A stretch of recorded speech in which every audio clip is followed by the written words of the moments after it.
শারদীয়ার অন্যতম আকর্ষণ সংবাদ শিরোনাম প্রকাশিত শারদ সংখ্যা 2024।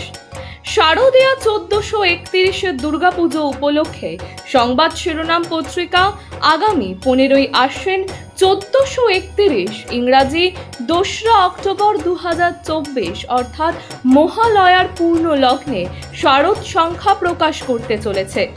আপনাদের জানাই, এই শারদ সংখ্যায় আপনাদের রচিত গল্প, প্রবন্ধ, নিবন্ধ, ভ্রমণ কাহিনী, কবিতা প্রভৃতি প্রকাশের জন্য আমাদের পাঠাতে পারেন।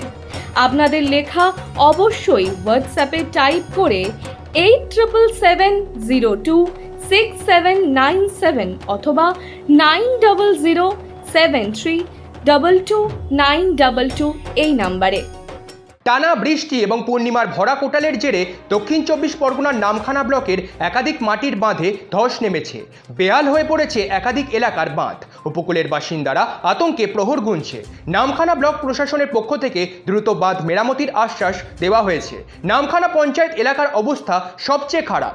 গত দুদিন ধরে হাতানিয়া দোয়ানিয়া নদীর মাটির বাঁধের একাধিক জায়গায় ফাটল দেখা গিয়েছে। বেশ কিছু জায়গায় ধসের জেরে বড় বড় গাছ নদী গর্ভে তলিয়ে গেছে। এই বাঁধ লাগোয়া কয়েকশো পরিবারের বাস। দ্রুত বাঁধ মেরামতি না হলে বাঁধ ভেঙে জল ঢোকার আশঙ্কা করছে বাসিন্দারা। এছাড়াও এই ব্লকের দারিকনগর, গণেশনগর, নারায়ণগঞ্জ, দেবনগর, বুধাখালী, ঈশ্বরীপুর এবং মৌসুনীতে বাঁধের বেহাল দশা। যে কোনো মুহূর্তে বাঁধ ভেঙে প্লাবনের আশঙ্কা রয়েছে। বাঁধের কাজ সব হচ্ছে, ইরিগেশন ডিপার্টমেন্টের ব্যবস্থাপনায় হচ্ছে সব কিছু।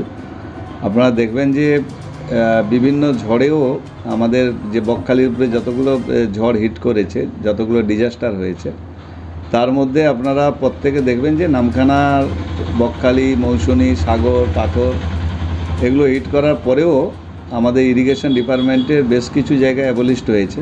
তা সত্ত্বেও বেশ কিছু জায়গা আছে যেখানে দপ্তর যেগুলো কাজ করেছিল সেগুলো মোটামুটি এখনও পর্যন্ত ঠিক আছে। তবে আপনাদের প্রশ্নের মধ্যে আমরা বলি যে নামখানার মধ্যে, নামখানা থেকে যে ফিশারি ট্রেনিং সেন্টার পূবের দিকে রাস্তাটা গেছে, ইরিগেশন সাইড এমনমেন্টটা, এটা কিন্তু সত্যিকারের ডিস্টার্বটা হওয়ার দুটো কারণ আছে। একটা হচ্ছে সমুদ্রের এই নদীর যে ঝড় হাওয়া, যেটা আমাদের প্রকৃতির নিয়মে হয়। আরেকটা হচ্ছে আমাদের বাংলাদেশি জাহাজটা এই পাশ দিয়ে যাতায়াত করার জন্য এই নদীটা সবসময় একটা আমাদের রোলিং হচ্ছে, সবসময় একটা রোলিং থাকে। আতঙ্কে দেখুন, আমরা জানি দক্ষিণ সুন্দরবনের ঠিক প্রান্তভাগে সুন্দরবন আমাদের নদী বেষ্টিত এরিয়া। সেখান থেকে দাঁড়িয়ে কেন্দ্রীয় সরকার সেচ দপ্তর থেকে কোনোভাবে, শুধু সেচ দপ্তর নয়, আমাদের এমজিএনআরজিএস থেকে শুরু করে প্রত্যেকটি জায়গায় একটা টাকাও দেয়নি। আপনারা সংসদে বাজেট কেসেও লিখেছেন বাংলা কীভাবে বঞ্চিত। নদী বাঁধের অবস্থা একেবারে আপনারা দেখছেন একেবারে বেহাল। এখানে না বললেও 2000 বিঘা চাষের জমি আছে। প্রত্যেক কোটালে আমাদের আতঙ্কে বাড়ি ছেড়ে, দুর্যোগ এলে বাড়ি ছেড়ে চলে যেতে হয়। এবং চাষবাসের অবস্থা প্রত্যেক বছর দিয়ে আমার নুন জল ঢুকে চাষবাস হয় না, এখন রোয়া হয়ে গেছে। আবার এই যে ভাদ্র মাসের সাড়াসাড়ি কোটাল যাকে বলা হয়, ওটা আসলে আমাদের বাড়ি ছেড়ে চলে যেতে হবে। গরু বাছুর কোথাও রাখবো তাও কোনো ঠিক নেই। রাস্তায় আপনারা দেখছেন এই অবস্থা। প্রশাসন থেকে সেরকম কোনো পাকাপোক্ত উদ্যোগ নেওয়া হয়নি। দক্ষিণ চব্বিশ পরগনা থেকে গোপাল শীলের রিপোর্ট, সংবাদ শিরোনাম।